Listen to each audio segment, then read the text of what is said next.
Bonjour, nous sommes en 2013 dans une série de vidéos afin de permettre la compréhension mutuelle entre la foi catholique et la foi protestante.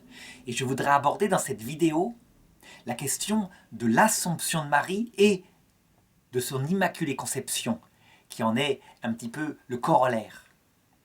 Ces sujets sont typiquement ceux qui, chez les protestants, font dire que la foi catholique a ajouté des choses qui n'étaient pas dans l'Écriture. Et c'est vrai que formellement, la critique protestante se tient, en tout cas dans la théologie fondamentale protestante, parce qu'il n'y a strictement aucun texte dans l'Écriture sainte qui raconte l'Immaculée Conception de Marie, et aussi son Assomption. Je dirais que les textes sur Marie sont extrêmement discrets. Et donc il n'y a rien de tel que ce sujet pour manifester la différence entre les approches de ces deux confessions chrétiennes. Pour Luther, ce qui est essentiel, c'est que la seule source de la révélation, c'est l'Écriture. Uniquement l'Écriture qui se termine avec l'Apocalypse de Saint Jean, donc à la mort du dernier apôtre de Jésus, vers 90 après Jésus-Christ. Tout le reste, toutes les autres sources, ce sont des ajouts pour lui des traditions humaines. L'avantage de cette théologie fondamentale-là, c'est qu'il semble objectiver véritablement ce qui est contenu dans la révélation et ce qui ne l'est pas. Mais l'inconvénient qui va apparaître dans les églises réformées, c'est que, en fait, en se confrontant tout seul, même en estimant être inspiré par l'Esprit Saint, au texte, un texte qui est mort, ça veut dire qu'il est séparé de l'auteur qui l'a prononcé. Il n'y a même pas, je dirais, des signes d'affectivité, ce qu'on appelle en informatique des smileys, pour déterminer le ton avec lequel la parole a pu être prononcée. Eh bien, l'inconvénient, c'est qu'on a vu très vite les églises protestantes se déchirer sur tous les thèmes, sauf quelques-uns. Ceux qui avaient été définis dans les 6 premiers conciles œcuméniques, c'est-à-dire les 6 premiers conciles qui parlent essentiellement de la Trinité et de la divinité du Christ, et que Luther accepte. On peut dire que tous les successeurs de Luther, sauf quelques-uns, malgré tout, à savoir les témoins de Jéhovah, qui ont la même façon d'interpréter l'Écriture par la seule Bible, mais qui se séparent aussi, dans la logique, en la poussant la logique de Luther plus loin, qui se séparent des 6 premiers conciles. Eh bien, les témoins de Jéhovah nient la Trinité en s'appuyant sur des textes qui semblent effectivement affirmer que le Christ n'est pas du tout Dieu fait homme, mais une créature supérieure fait homme. Et c'est là qu'apparaît l'inconvénient principal de cette théologie fondamentale. Les témoins de Jéhovah vont décider que tel texte où Jésus semble se dire Dieu ou agir en Dieu est en fait métaphorique et qu'il se réfère à ce que lui-même d'ailleurs définit en disant « Mais vous-même les hommes, la Bible vous définit comme des dieux. Donc combien plus, moi, si je dis que je suis Dieu, vous ne pouvez pas m'attaquer, vous, les chefs des Juifs. » Alors qu'évidemment, toutes les autres églises chrétiennes vont dire que quand Jésus dit qu'il est Dieu, et qu'il dit qu'il agira comme Dieu, par exemple, quand il ressuscitera les morts à la fin du monde, eh bien ces textes-là doivent être pris au sens propre. Métaphorique, sens littéral, comment trancher? Eh bien c'est la difficulté. Et la difficulté à laquelle a été confrontée toute la théologie réformée sur d'autres sujets où les conciles ne sont pas acceptés. Par exemple, le 7e concile œcuménique, qui définit qu'on peut représenter le Christ, mais aussi les saints. Eh bien comme les protestants lisent l'Ancien Testament très fortement, et qu'il y a dans les 10 commandements une interdiction de représenter quoi que ce soit, eh bien ils auront tendance à dire que c'est un ajout, parce que les images en question, dans l'Écriture, on n'en voit pas qui sont représentées. C'est uniquement dans des traditions plus tardives. Par exemple, le portrait de Marie par saint Luc, ce sont des récits qui ne sont pas dans l'Écriture. Et donc, à partir d'un tel sujet, mais aussi d'autres sujets, comme la grâce, qui sera le motif principal de rupture de Luther, à savoir est-ce qu'on est sauvé par la foi seule, ou est-ce que la foi c'est juste l'introduction dans la possibilité de la charité qui, elle, est le salut? Eh bien, face à des sujets comme ça, je dirais, où certains textes semblent dire que la foi suffit, ou d'autres disent ta foi, si elle n'a pas la charité, elle n'est que du vent, eh bien, on est coincé. Les protestants diront le texte de saint Paul où il dit montre-moi ta foi, où il dit si j'ai la foi jusqu'à transporter des montagnes, si je n'ai pas la charité, je ne suis rien, ou de saint Jacques qui dit montre-moi ta foi qui n'agit pas et je te montrerai moi ma charité. Eh bien, ces textes-là sont métaphoriques. Alors que les autres textes où il est marqué que tel homme, Abraham par exemple, fut sauvé par sa foi, sont à prendre au sens théologique fondamental. Comment trancher? Eh bien, c'est embêtant. Face à cela, eh bien, il y a d'autres formes de théologie fondamentale. Ça veut dire qui regardent fondamentalement comment on fait pour croire. Il y a d'abord la théologie orthodoxe. Mais c'est une théologie qui, elle aussi, se sépare à un moment donné, vers l'an 1000, qui se sépare de la première conception plus ancienne. La théologie orthodoxe pense qu'il y a deux sources de la révélation, à savoir la tradition portée par l'Esprit Saint dans le cœur des hommes, à commencer par les apôtres, les évangélistes, et deuxièmement, comme source qui est provoquée par cette tradition, l'Écriture sainte. Et la tradition pour les orthodoxes, elle se prolonge dans les saints actuels que l'Esprit Saint vient inspirer. Comment savoir qu'une personne est sainte? Eh bien en fait par le fait qu'après sa mort, Dieu fait des miracles pour le manifester. Et donc si elle est sainte, elle n'a pas dû écrire que des bêtises. Donc chez les protestants, deux sources, tradition et écriture.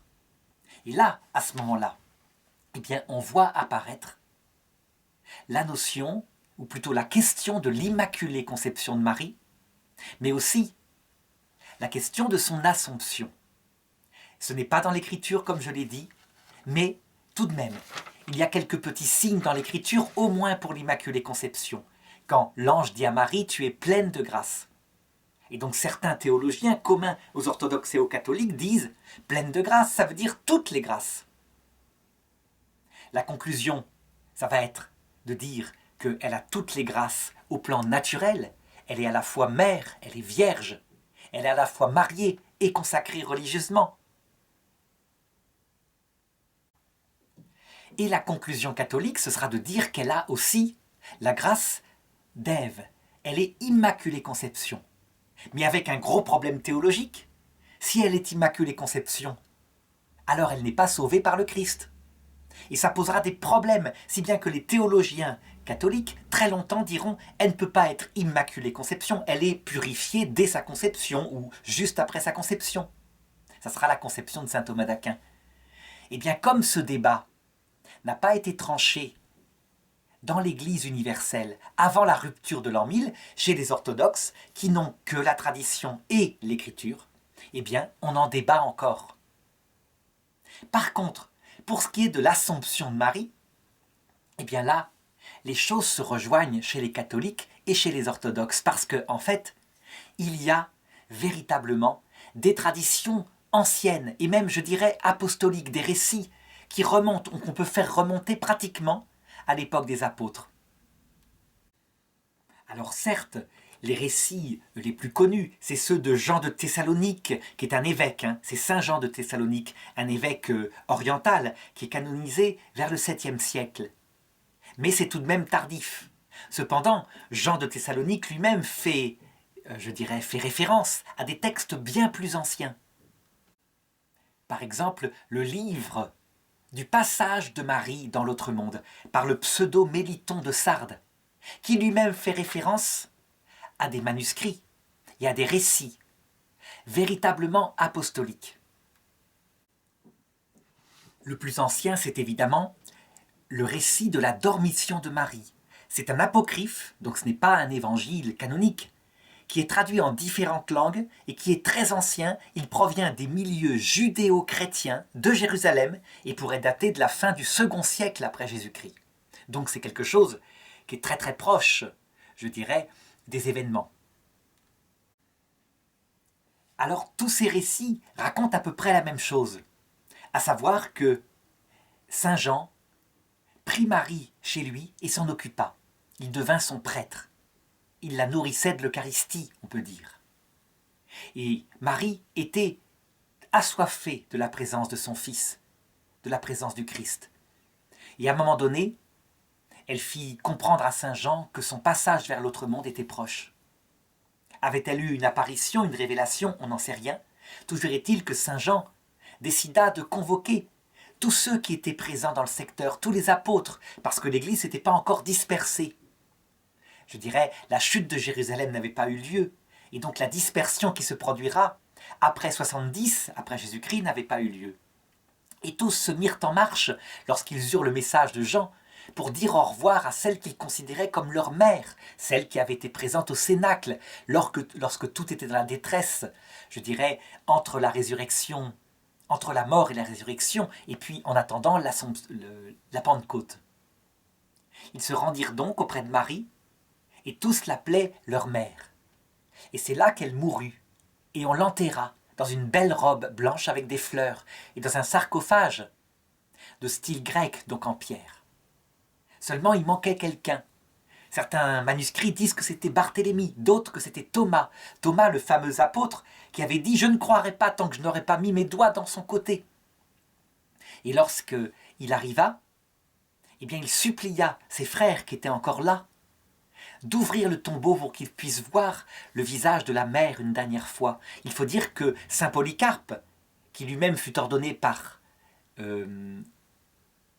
saint Jean, et qui lui-même ordonna le premier évêque de Lyon, saint Irénée, eh bien, cette tradition raconte que la Vierge Marie, alors qu'elle était âgée, semblait être une toute jeune fille.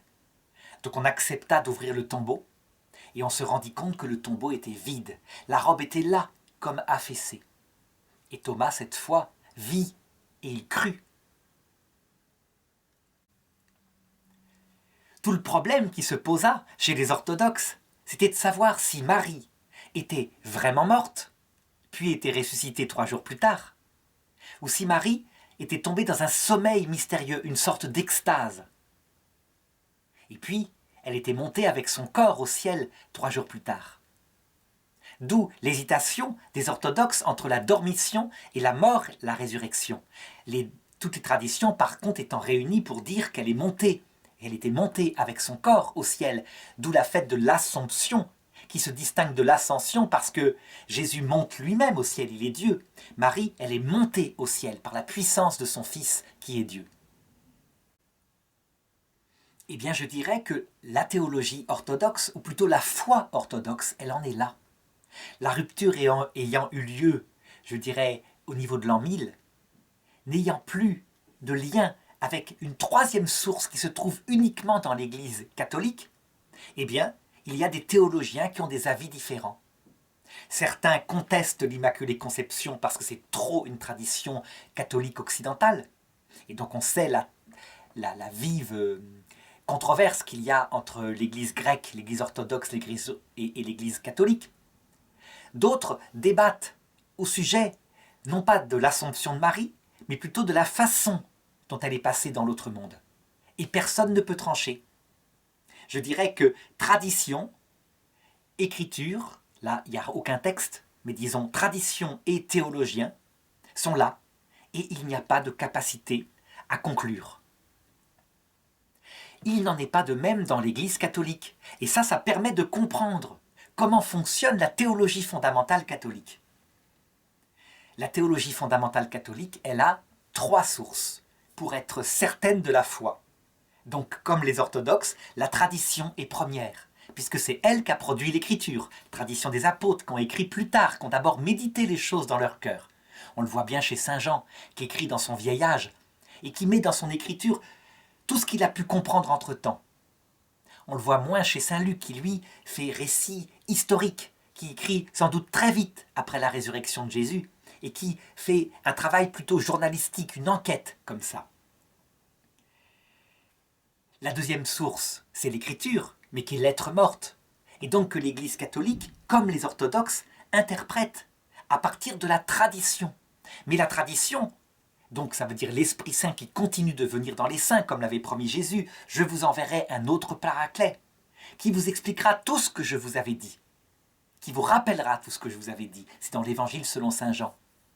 Eh bien, l'Église catholique reconnaît qu'il est très difficile de distinguer une tradition qui viendrait de la simple méditation de quelqu'un qui aime Dieu, et une tradition qui viendrait véritablement de l'Esprit Saint.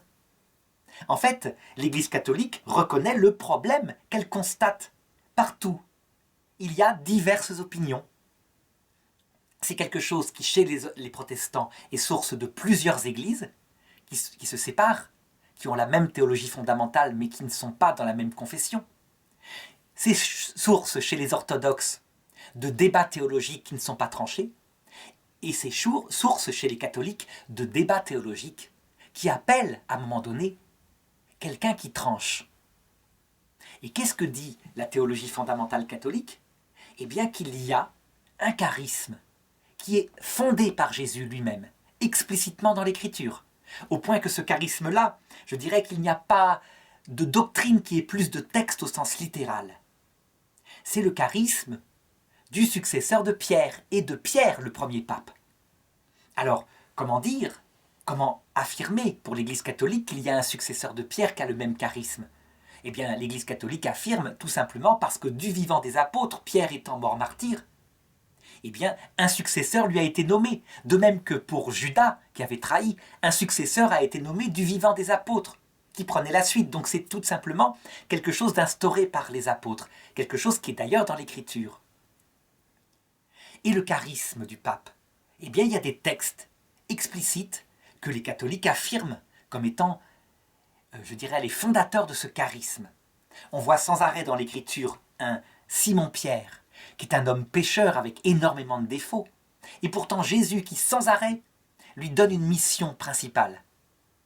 Pierre, tu es Pierre, et sur cette pierre je bâtirai mon église, et les portes de l'enfer ne l'emporteront pas. Alors évidemment, interprétation protestante consiste à dire que la pierre en question, c'est la proclamation de foi de Pierre, juste avant, tu es le Messie, le Fils du Dieu vivant. Oui, mais visiblement, il s'adresse à la personne de Pierre, qui d'ailleurs, juste après, dit une grosse bêtise, en tant qu'il est homme, et que Jésus reprend en appelant Satan. Ce qui montre bien que le charisme ne vient pas de la personne de Pierre, qui est un pauvre pécheur qui raconte des bêtises, mais qu'il vient du Christ. J'ai prié pour que ta foi ne défaille pas, dit un autre texte. Quand tu seras revenu de ta trahison, confirme tes frères dans la foi. Ce texte-là montre bien que c'est pas la foi individuelle de Pierre comme personne qui n'a pas défailli. Il est tombé dans la trahison. Il a renié trois fois le Christ. Mais que c'est autre chose. Eh bien, au départ, les successeurs de Pierre, qui sont fondés sur le ministère d'un homme, Pierre, qui lui-même a trahi souvent. Et on raconte même qu'il a voulu s'enfuir lâchement au moment de son martyre, alors que Néron voulait l'attraper. Donc c'est un homme qui n'a pas confiance en lui. Eh bien les successeurs de Pierre utiliseront peu ce charisme. C'est vrai qu'au départ, il n'y a pas d'utilisation de ça. En fait, c'est par la suite, d'abord par certains pères qui appellent le légat du pape à confirmer des conciles œcuméniques dans les 6 premiers conciles. Et c'est ensuite par la prise de conscience que tous les évêchés du monde, les archevêchés, les patriarcats, ont été le siège de graves hérétiques, sauf Rome. À Rome, il peut y avoir des hommes, des papes, qui sont des pervers, quelques-uns qui ont tué, d'autres qui disent des bêtises à titre privé. Mais lorsqu'il s'agit de proclamer la foi, ils ne se trompaient pas. Et donc c'est là-dessus que l'Église catholique fondera la définition en 1870, et puis au Concile Vatican Concile. D'où le rejet des luthériens d'ailleurs de la théologie des témoins de Jéhovah, puisqu'ils redeviennent ariens. Alors qu'en fait, strictement parlant, ils ont des arguments dans l'Écriture pour être ariens, donc pour dire que Jésus n'est pas Dieu. Donc l'Église catholique, elle est logique avec elle-même. Elle dit, l'Écriture ne suffit pas, la tradition, elle peut être contradictoire ou confondue avec une tradition purement humaine. Il faut la confirmation charismatique du magistère de Pierre. Eh bien, concernant l'Assomption et l'Immaculée Conception, le magistère de Pierre, bien après la rupture avec les orthodoxes, a confirmé. Pour ce qui est de l'Immaculée Conception, il a d'abord fallu un petit théologien. Les grands théologiens disaient non, elle ne peut pas être Immaculée Conception. Elle n'aurait pas été sauvée par le Christ. C'est saint Thomas d'Aquin. C'est toute la scolastique qui suit, qui dit ça. Et un tout petit théologien, même pas canonisé, Duns Scott, trouve la solution à la fin du Moyen-Âge. Il dit, c'est pas compliqué, il y a deux façons d'être sauvé par le Christ. D'abord, c'est très simple, s'il y a un trou devant soi, on tombe dedans, et le Christ nous en sort par sa rédemption. On est sauvé par le Christ. Deuxièmement, le Christ peut venir la nuit, avant même notre naissance, il peut boucher le trou. Et à ce moment-là, on est sauvé par le Christ, bien qu'on ne soit pas tombé dans le trou. Et donc, Duns Scott dit, c'est très simple, le Verbe de Dieu, en prévision de sa passion, qui aurait lieu en l'an 33, choisit une mère dont il a voulu qu'elle soit immaculée conception, donc qu'elle ne soit pas tombée dans le péché originel, dont il a effacé le choix d'Adam et Ève sur elle. Et elle a été sauvée en fonction de cette passion, parce que Dieu est au-delà des temps et des lieux. Pour ce qui est maintenant du dogme, eh bien c'est le pape Pie IX qui le proclamera. Il fera une enquête et il dira « L'Immaculée Conception, c'est la vérité catholique ». Il ira jusqu'à dire que c'est présent dans l'Écriture. En réalité, c'est présent métaphoriquement, c'est présent caché dans l'Écriture. « Je vous salue Marie, pleine de grâce ». Ce n'est pas présent au sens propre, littéral dans l'Écriture. Par contre, c'est présent au sens littéral dans la révélation, à travers le récit de la dormition de Marie, à travers divers récits qui couraient dans l'Église dès le départ, et que même les musulmans ont gardés au 8e siècle, puisque le Coran parle de cette grâce insigne de la Vierge Marie. Et maintenant, pour ce qui est de l'Assomption de Marie, eh bien, c'est le pape Pie XII, dans les années 50, qui proclamera le dogme, et qui dira véritablement, Marie est montée avec son corps au ciel, où elle est présente actuellement, vivante, et où elle règne avec le Christ. Alors là, évidemment, on comprend de nouveau pourquoi nos frères protestants peuvent tiquer en disant comment ça elle règne avec le Christ. Le Christ seul est le médiateur. Et à cela, je dirais que, encore une fois, c'est la radicale différence entre les deux théologies qui apparaît. Pour les protestants, le Christ est le seul médiateur en ce sens qu'il est le seul médiateur et que lui seul fait les choses qui concernent le salut. Lui seul donne la grâce, c'est normal, il est Dieu fait homme. Mais lui seul l'applique. Et les catholiques et les orthodoxes répondent « Pas du tout. Lui seul, évidemment, crée la grâce, mais sa rédemption, lui, le seul rédempteur, en tant qu'il est venu chercher les hommes, consiste à créer des amis, donc des co-rédempteurs, qui vont participer efficacement avec lui. Et c'est explicitement dans les Écritures, disent les catholiques et les orthodoxes. Serviteur fidèle, en peu de choses tu as été fidèle, je t'établirai sur beaucoup.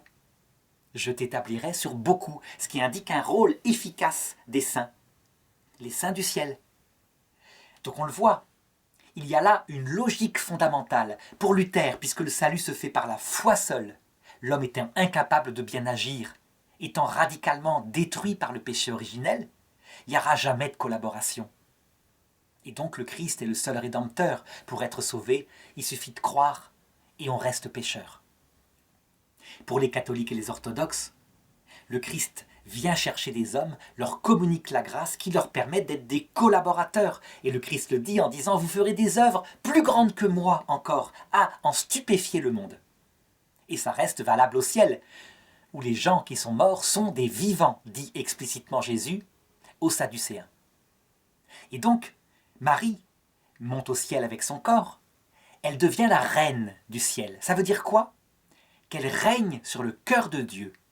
Oh, c'est pas le règne comme une marâtre, c'est le règne parce qu'elle est la plus petite. Et que le plus petit obtient tout de celui qui est le plus petit, à savoir Dieu. Et donc Marie, dès qu'elle demande, elle obtient. Si bien que c'est comme si elle donnait elle-même, puisque les biens de son mari, Dieu, sont à elle entièrement. Évidemment, c'est pas elle qui fait des miracles, c'est pas elle qui sauve. Elle demande à Dieu et les anges sont à son service et la puissance de la grâce aussi. Et Dieu agit à sa directive ainsi qu'à celle des saints. C'est une totalement autre théologie, effectivement, que les églises fondées par les apôtres disent avoir gardée. Alors dernière question qui se pose, Marie est-elle morte ou est-elle montée au ciel en passant simplement par un sommeil passager qu'on appelle la dormition? Et bien sur ce point, je dirais que les catholiques n'ont pas tranché non plus, comme les orthodoxes. Ça veut dire que les théologiens soutiennent les deux thèses et que le magistère ne s'est pas prononcé définitivement. Le magistère, à savoir le pape. Oh certes, on a bien des textes de Jean-Paul II qu'il donne dans sa catéchèse du mercredi. Par exemple, le 25 juin 1997, une catéchèse sur le credo, où visiblement il penche pour la mort de la Vierge Marie, puis sa résurrection 3 jours plus tard. Et il se réfère en cela au récit que j'ai raconté tout à l'heure, le récit de la dormition de Marie. C'est vrai que si Marie avait simplement dormi mystérieusement, les disciples ne l'auraient tout de même pas mis dans un tombeau. Ça veut dire qu'ils ont dû vérifier que son cœur ne battait plus. Il y a des femmes qui ont dû préparer son corps puisqu'ils lui ont mis une belle robe et des fleurs, et qu'ensuite ils ont fermé le tombeau. Seulement, il faut le reconnaître, le pape n'entend pas trancher définitivement. Mais tout de même, c'est le magistère, il parle de la chair de pierre. Donc il y a une indication qui semble aller dans le sens de ce récit apocryphe dont je parlais tout à l'heure dans la tradition. Ça voudrait dire quoi alors? Bien que Marie, bien que Immaculée Conception, et donc ne devant pas mourir, a vécu certaines choses qui n'ont pas de rapport avec son Immaculée Conception.